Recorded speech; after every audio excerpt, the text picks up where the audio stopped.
자, 다음 이제 우리 284페이지 4절 단원 배우는데요. 4절은 양도 또는 취득의 시기다 이렇게 배웁니다. 자, 이거를 왜 배우냐면 어느 시점에서 우리가 부동산을 취득했다가 어느 시점에서 부동산을 팔게 됩니다. 그러면 취득에서부터 양도할 때까지 우리는 보유기간이라고 하는데 이 보유기간에 따라서 이 양도세는 여러 가지 영향을 줘요. 여러 가지 영향을 주는데 첫째, 세율을 적용할 때 영향을 줄까요? 자, 세율은요. 단기 거래일 때는 세율을 많이 부과하고요. 장기 거래일수록 우대합니다. 그래서 요 취득에서 판날까지 소유자가 1년 미만 부였다. 그러면 양도세는요. 50% 세율이에요.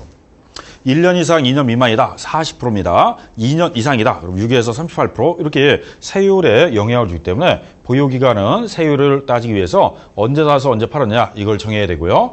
장기보유 특별공제라는 게 있어요. 장기보유 특별공제는 장기 보유자는 특별하게 우대해주겠다 이 뜻입니다. 몇 년 이상 보유하면 우대되냐? 3년 이상. 3년이 안 되면 장기보유 특별공제가 안 됩니다. 3년 이상부터 장기보유 특별공제가 된다. 이렇게 나와 있고요.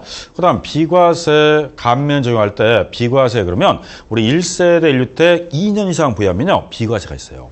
그리고 나중에 감면 조항에 보면 8년간 자격농지는 감면한다. 이렇게 여러 가지 영향을 주기 때문에 사서 보유해서 팔 때까지 이 사람이 보유기간이 과연 몇 년이냐 이거에 따라서 세율 적용할 때 장기보유 특별공제, 비과세 감면 영향을 주고요. 이 양도하는 시점이 언제냐 이거에 따라서 소득의 기속연도 몇 년도 소득으로 봐야 되느냐 이걸 정할 때 양도일을 갖고 따집니다. 자, 이렇게 영향을 주다 보니까 이 시험을 우리는 양도 또는 취득시라고 해서 파는 날짜와 사는 날짜를 정하는 건데 18회 때 나왔었고요. 최근에 25회 때 시험에 나왔기 때문에 18회, 25회 때 최근에 나왔던 문제입니다. 그래서 어느 시점에서 취득이고 어느 시점에 양도냐 이걸 정의할 건데 방금 우리 앞에서 양도 그러면 유상이전이다, 무상이전이다. 유상이전이죠. 유상으로 이전하면 양도세를 부과하고요. 무상으로 이전하면 증여세를 과세하기 때문에 유상으로 이전한다, 양도세, 무상으로 이전한다, 증여세를 부과합니다. 자, 그리고 취득할 때 얼마에 취득했느냐? 7억에 취득해서 양도할 때 10억에 팔았다고 가정하면 이 사람의 양도 소득세는 얼마에 대해서 부과할까요? 그렇죠? 차익입니다. 그러면 10억에서 7억을 뺀 나머지 3억에 대해서 양도 차익이 발생했으니까 3억에 대해서 양도세 부과한다 이 뜻이에요. 자, 그러면 우리 증여다 그러면 증여는 얼마에 대해서 과세할까요?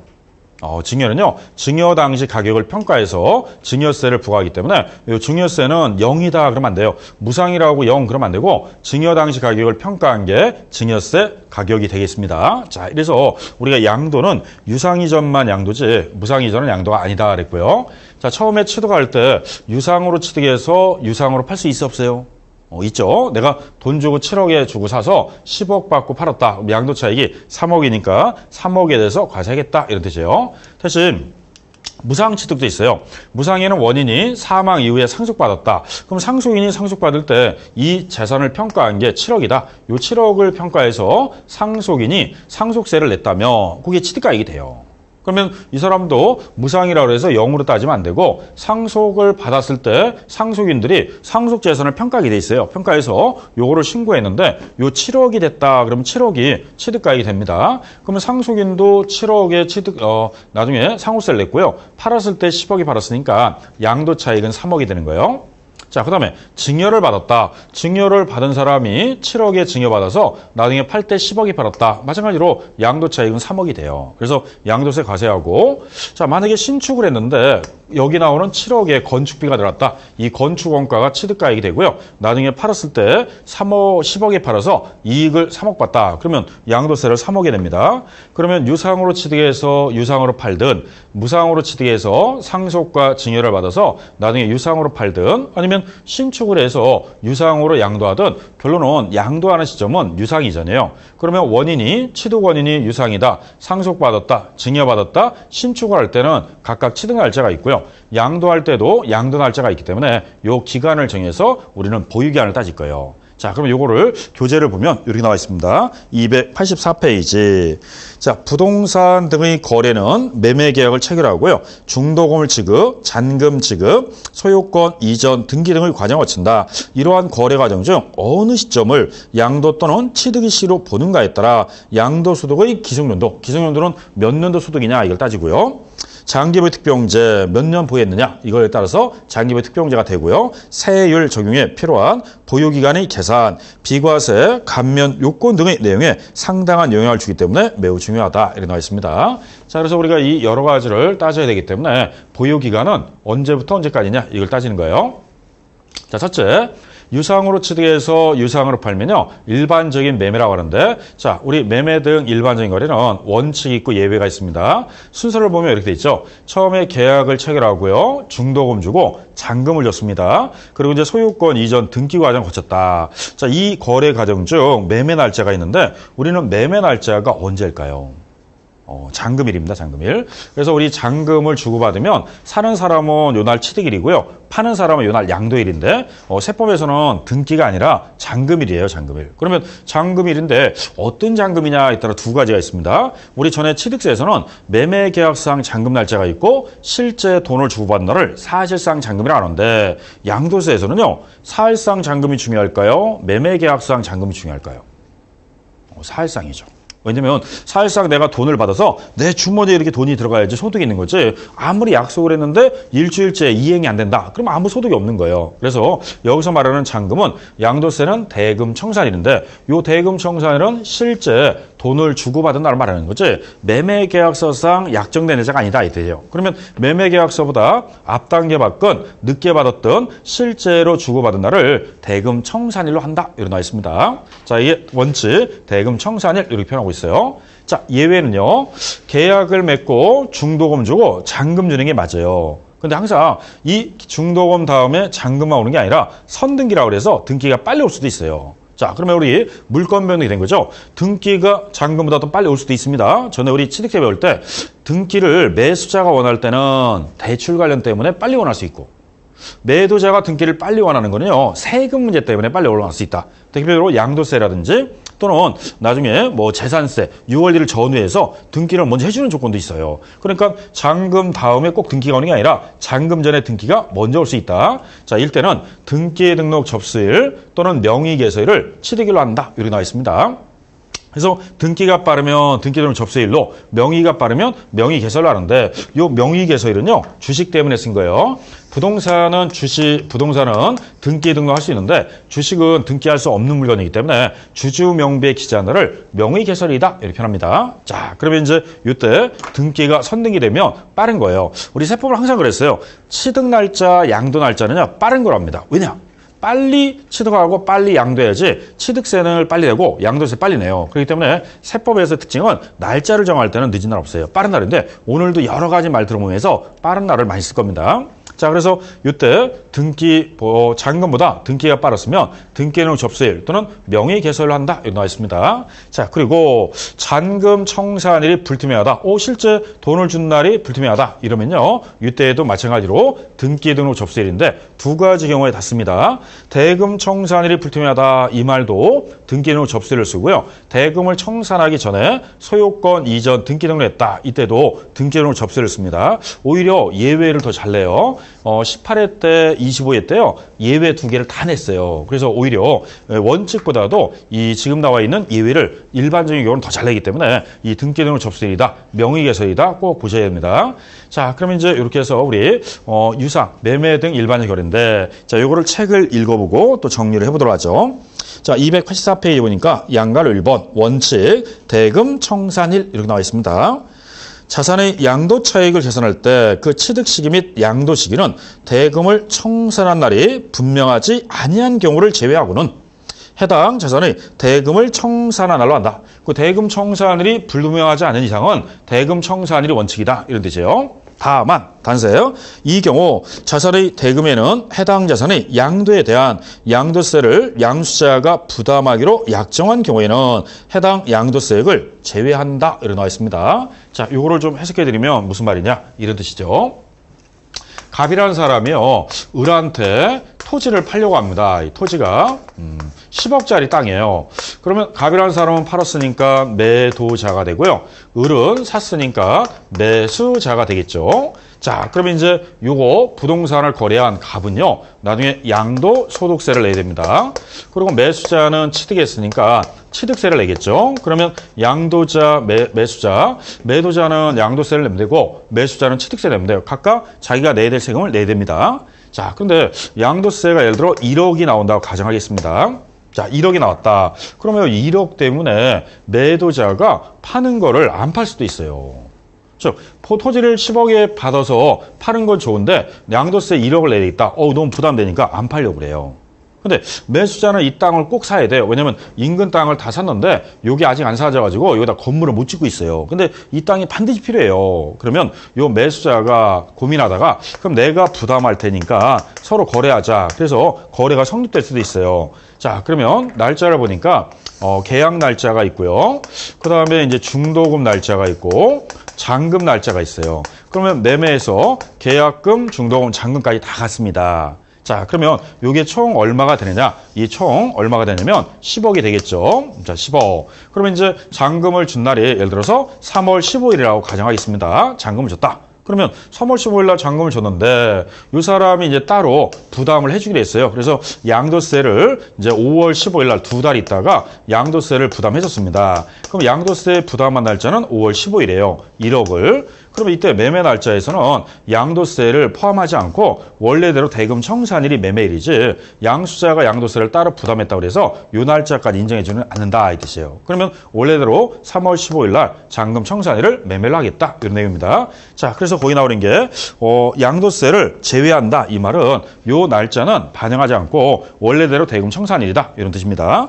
자, 그럼 거기에 이해를 돕기 위해서 체크해보면 첫째, 대금을 청산한 날이란 매매계약상 기재된 잔금 지급 약정일이 아니라 실제 잔금을 지급한 날이다. 아까 우리 있죠? 대금 청산일은 매매계약상 잔금 날짜가 아니라 실제로 대금을 청산한 날인데 이 날짜가 빠르든 늦든 매매계약서 날짜가 아니라 사실상 대금 청산일이다. 이렇게 나와 있고요. 두 번째는 매매 특약사항이 있는 경우 당해 자산의 양도에 대한 양도세를 양수자가 부담하기로 약정한 경우에도 해당 양도세액은 대금 청산일에는 영향 없다. 그러니까 대금 청산일에 영향 없다는 거는 양도세를 별도로 부담해도 영향 주지 않는다 이거예요. 그냥 원래대로 대금 청산이다 이 뜻입니다. 자, 그 다음에 이제 양갈로 2번 예외는 등기 등록 접수일인데 대금을 청산한 날이 불투명할 때도 등기 등록 접수일이고요. 대금 청산하기 전에 소유권 이전 등기를 마친 경우에도 등기 등록 접수일 또는 명의개소일로 한다 이렇게 나와 있습니다. 예외를 의외로 잘 나오기 때문에 그 예외도 꼭 정리하셔야 돼요. 자, 그 다음에 이제 우리 장기할부라고 나오는데요. 우리 장기할부는 일반 매매하고 비슷한데 조건이 좀 다르서 그래요. 일반 매매는 그냥 한 번에 돈을 주는 게 일반 매매예요. 이렇게 계약, 중도금, 잔금을 1년 안에 끝나는 게 다 일반 매매입니다. 근데 장기할부는 계약부터 아니면 잔금까지 1년 이상 체결할 게 장기할부라고 합니다. 자, 장기할부는 이런 말 쓰네요.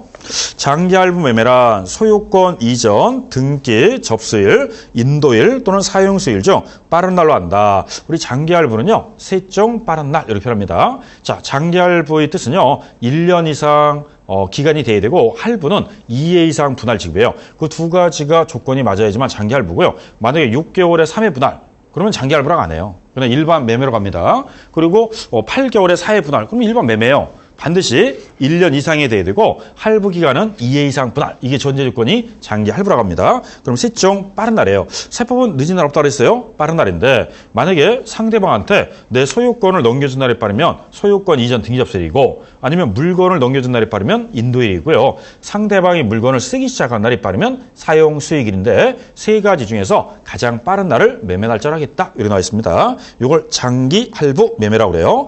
내용 플러스에는 장기 할부 조건 거래에 나와 있는데 한번 읽어보시고요. 자, 다음 양갈로 2번 상속과 증여 나와 있습니다. 자, 우리 상속으로 취득했다가 양도할 수도 있고 증여받아서 취득했다가 양도할 수도 있는데 이 상속과 증여는 언제냐? 그 다음에 건물을 신축하면 언제냐? 이걸 배우는 겁니다. 자, 우리 상속 그러면요 무상취득인데 상속은 상속 개시일을 취득일로 합니다.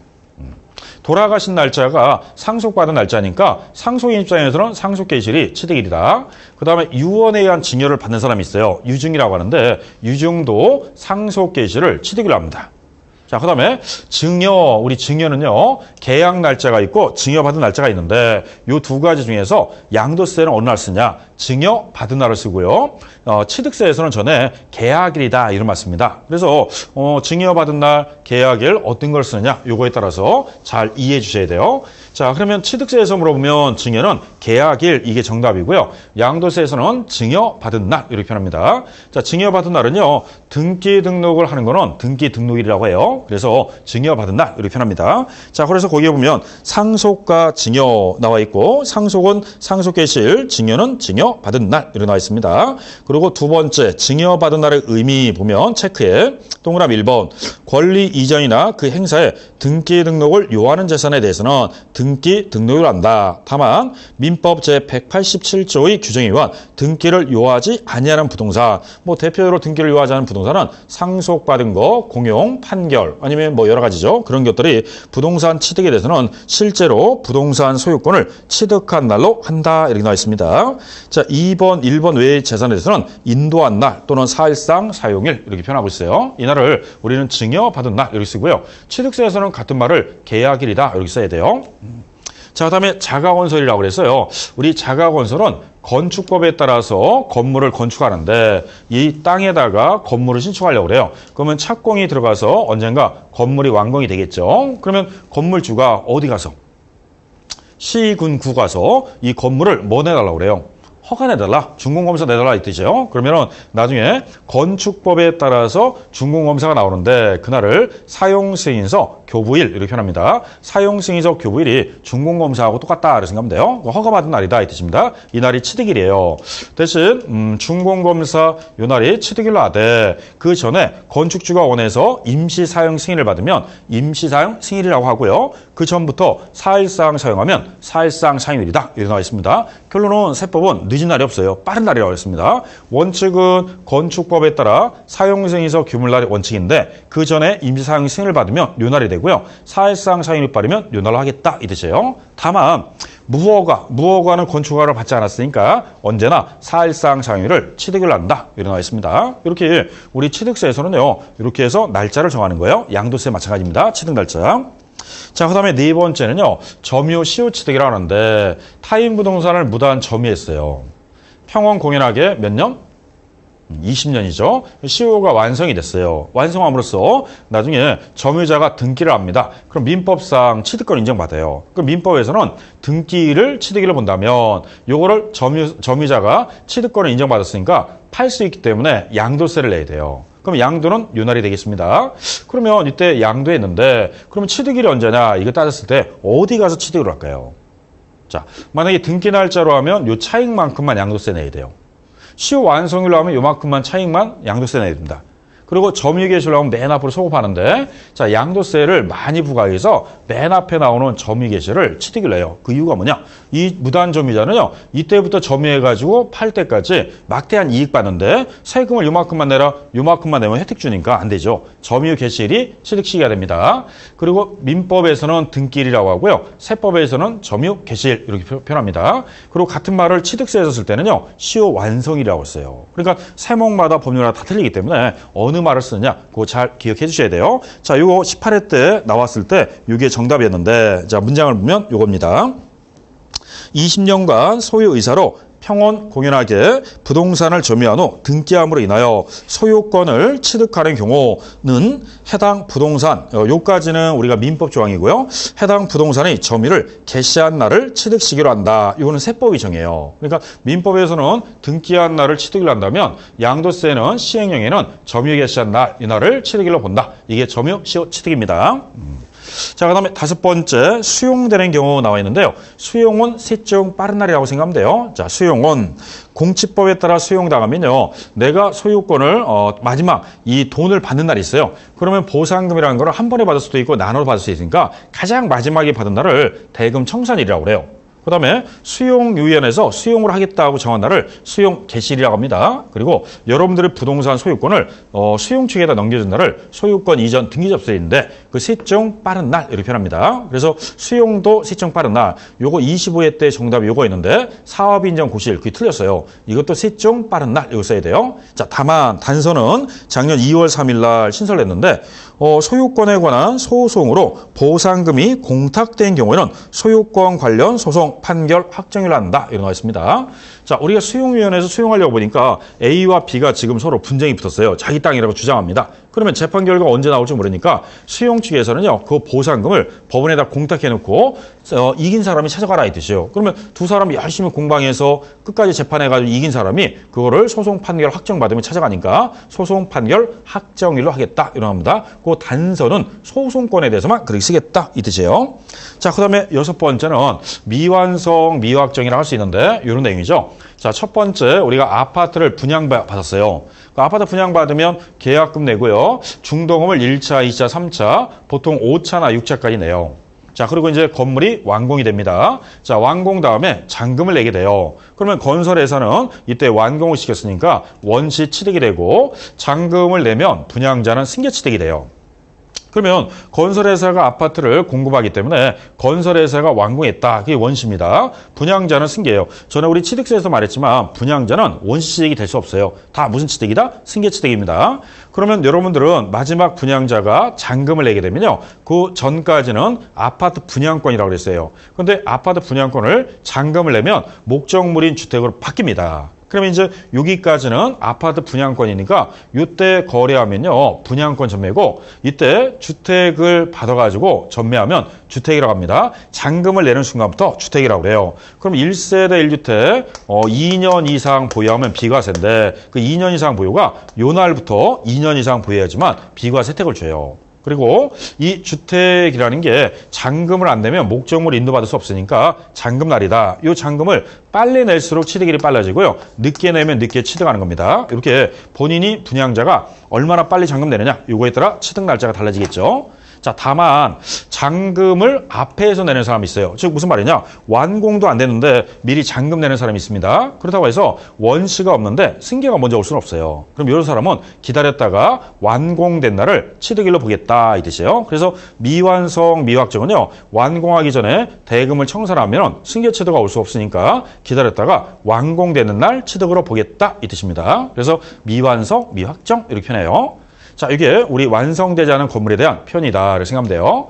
자, 다음은 이제 환지 처분에 대한 취득인데요. 환지는요, 도시개발 사업자가 사업 시행을 하면서 이 구역 안에 있는 땅을 정해고 도시개발법에 따라서 여기다 개발 사업입니다. 그럼 여기에 소유자 갑이 있는데 이 갑이 사업 완료 후 다른 이 구역 안에 있는 다른 땅으로 돌려받는 거를 우리는 환지다. 이렇게 표현해요. 그러면 이 갑이라는 사람이 이 땅을 2002년도 사서 개발 후에 2015년도에 환지를 받았어요. 아까 환지는 양도다, 양도가 아니다. 양도가 아니라고 그랬습니다. 근데 환지받은 땅을 처분했다. 그러면 2015년도에 환지받아서 2016년도에 팔았으면 이때가 양도일이 돼요. 그러면 양도일은 2016년도가 되는데 취득일은 언제냐 이거예요. 그럼 취득할 때 이 땅에 대한 취득은요. 2015년으로 볼 거냐, 2002년으로 볼 거냐, 어느 걸 봐야 돼요. 자, 이 사람은 처음부터 2002년도에 샀어. 2015년도에 받았으니까 환지받을 때 하면 불이익 주니까 안 되죠. 환지 전 토지 취득이라고 해서 2002년도에 취득한 걸로 봐야 돼요. 그래서 요 날 사가지고 2016년도에 팔았으니까 이만한 차익이 더 내고 그 다음에 보유기간, 장기부 특별공제 같은 거 우대받아야죠. 그래서 환지 전 토지 취득 이거 맞습니다. 다만 환지할 때 증환지가 있어요. 증환지는요, 환지할 때 권리 면적이 늘어난 겁니다. 교부받은 면적이. 그럼 요거는 처음부터 있었던 게 아니라 이 사업 시행자가 환지해 줄 때 늘어났으니까 이때는 환지 처분 공고일이 다음 날을 취득일로 본다. 이렇게 나와 있습니다. 증환지는 그날이 취득일이고요. 감환지가 되면 그날 양도일이 되기 때문에 환지 처분 공고가 있는 날의 다음 날 이렇게 표현합니다. 다음 날은 0시예요. 24시. 그럼 오늘 공고 나오면 오늘 밤 24시에 바뀌니까 실제는 등기부에는 내일 날짜로 바뀌기 때문에 꼭 공고일이 다음 날짜를 꼭 붙여줘야 돼요. 경우에 따라서는 공고일 그럼 틀려버리니까 공고일이 다음 날 이거 꼭 붙여야 됩니다. 자, 그래서 환지는 이렇게 해서 매매 날짜를 정하겠다 이런 뜻이에요.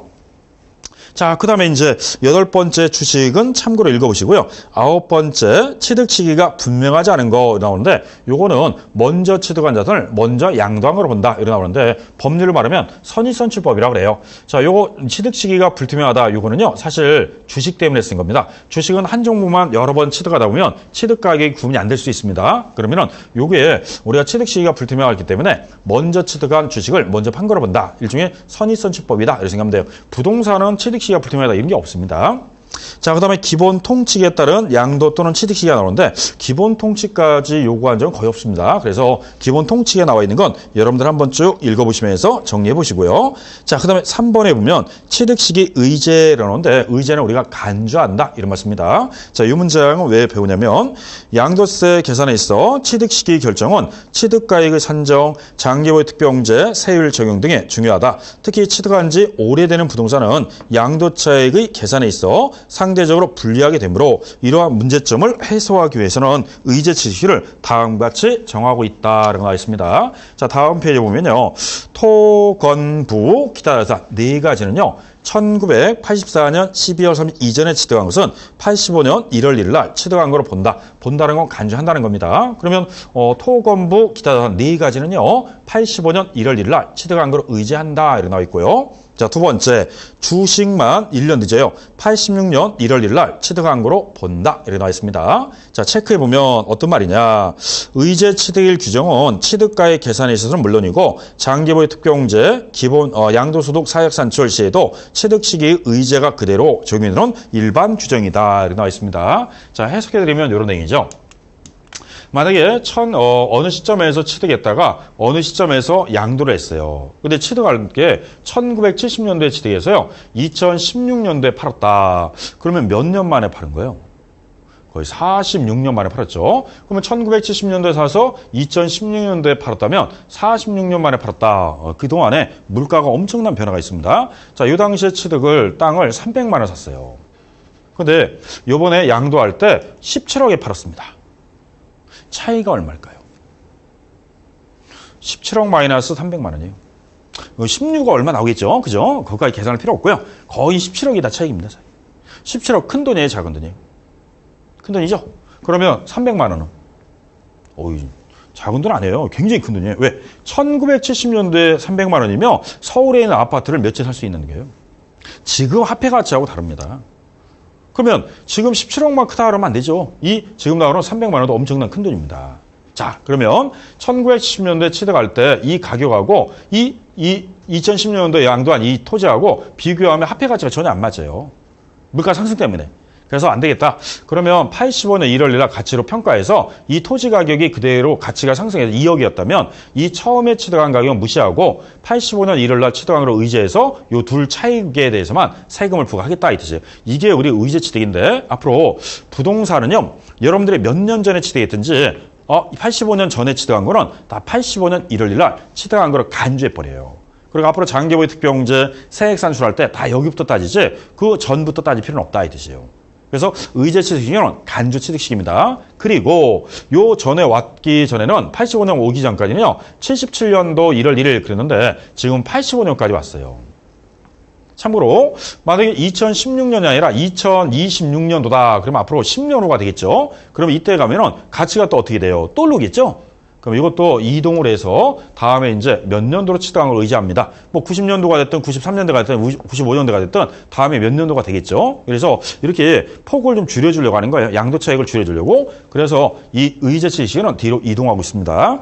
자, 그럼 거기 나는 게 의제한다, 간주한다 이런 뜻이에요. 자, 그래서 288페이지까지 양도 및 취득시기를 정리해봤고요. 그다음 오른쪽에 나와 있는 비교표는 여러분들 나중에 공부하시다가 헷갈리면 혼돈되면 보십시오. 왜냐면 취득세에 나오는 취득시기하고 양도세에 나오는 양도시기가 좀 헷갈려요. 왜냐면 똑같은 말 안 쓰기 때문에. 그래서 지금은 그렇게 크게 헷갈리는 거 아닌데 나중에 공부하다 보면 좀 헷갈릴 때가 있습니다. 그때 참고해서 보시면 돼요. 자, 그러면 이제 290페이지 기출문제는 나중에 풀어보시고요. 여기까지 4절에 대해서 공부했습니다. 오늘 시간은 4절까지 해서 마무리하고요. 다음 이제 5절은 다음 주에 할 건데 이 5절은요. 상당히 어떻게 보면 좀 중요합니다. 자, 그래서 4절까지 하고 마무리하겠습니다. 마칩니다. 수고하셨습니다.